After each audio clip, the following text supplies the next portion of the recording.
Chris, congrats on the record with 15 catches. When you get 5 balls on the opening drive, do you think that that's the kind of thing that might be in play for the day? Honestly, I had no idea. I didn't know it was 5 on the first drive. Like it felt like a lot, but it's cool. Like that's dope to be able to set a record, especially when you have a guy like Mike who's been dominating here for so long. You know what I mean? I think the biggest thing though is getting it done.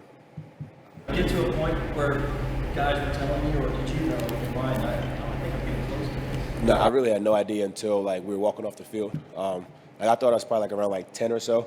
I think some of those like little like quick hitters you kind of forget about, like getting bounced around in there like a little pinball. Not only a franchise record, but also a single game record for this season Really? of catches. Oh, that's cool. That's cool. Gronk also said that you might deserve a Veterans Day, but I asked him, I go, is he old enough for that? I think if Gronk says it, I think it might have a little bit of pull for me. So I'm gonna go ahead and talk to him a little bit more about that. You do a lot in the run game too, so I mean, you're not coming off the field.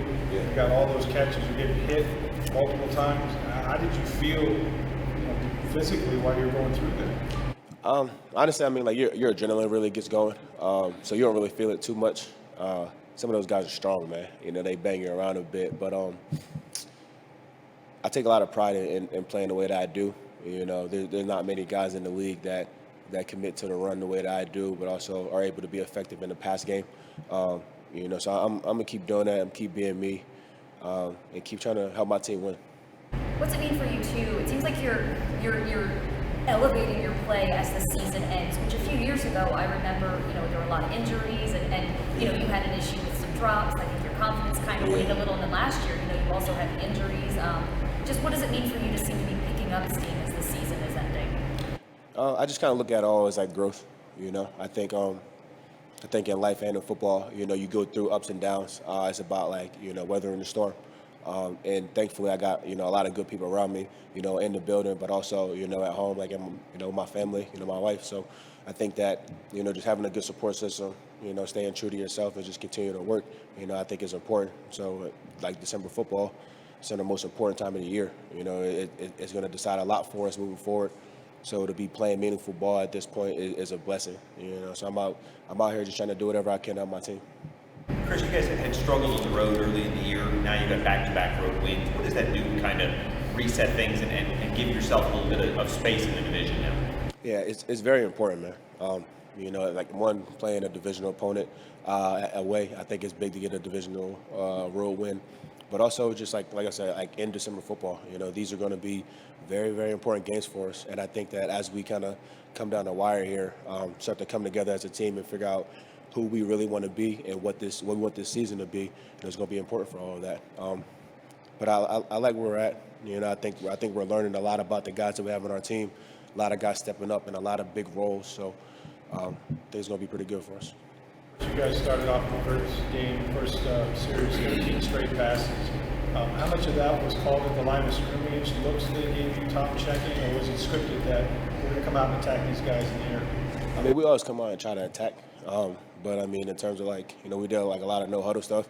That was just kind of what the moment called for. Obviously, y'all know Tom. He's great at what he does for and he's a GOAT for a reason. So he's our general. We go out there and we run the plays that he calls. But I think I think kudos to Byron and our coaching staff for giving him that freedom, but also being there behind him. Helping him as he kind of needs. Starting the game off with that was a lot of passes, man. I like that. We should do that some more. Upset, it wasn't planned to start feeling it. Were you feeling it? I mean, halfway through the drive, you had to go, man, let's just keep going. Yeah. It helps to really get involved in the game so early. As a receiver, you want to touch the ball, try to get involved in the game. Helps you get a feel for the tempo, kind of the spacing of everything. And that was no different today. Like you said, 5 catches on the first drive, it gets you right in it. So I'm grateful. You and Mike as a combo, a young group, are setting records and establishing milestones for this franchise. What kind of honor is it to be with Mike in that sense? He's doing career numbers and he's put up the big numbers today. Yeah, I say it all the time, man. It's an honor and a privilege to play, next to Mike Evans. He's kind of taken me under his wing from the time I got here. and kind of help show me the ropes a bit, and I think I do a good job of being a sponge and looking at some of the things that he does and figuring out what of those things to add to my game. And I think that we complement each other very well. I think we're both very unselfish, and I think that lends itself, to a very dangerous duo.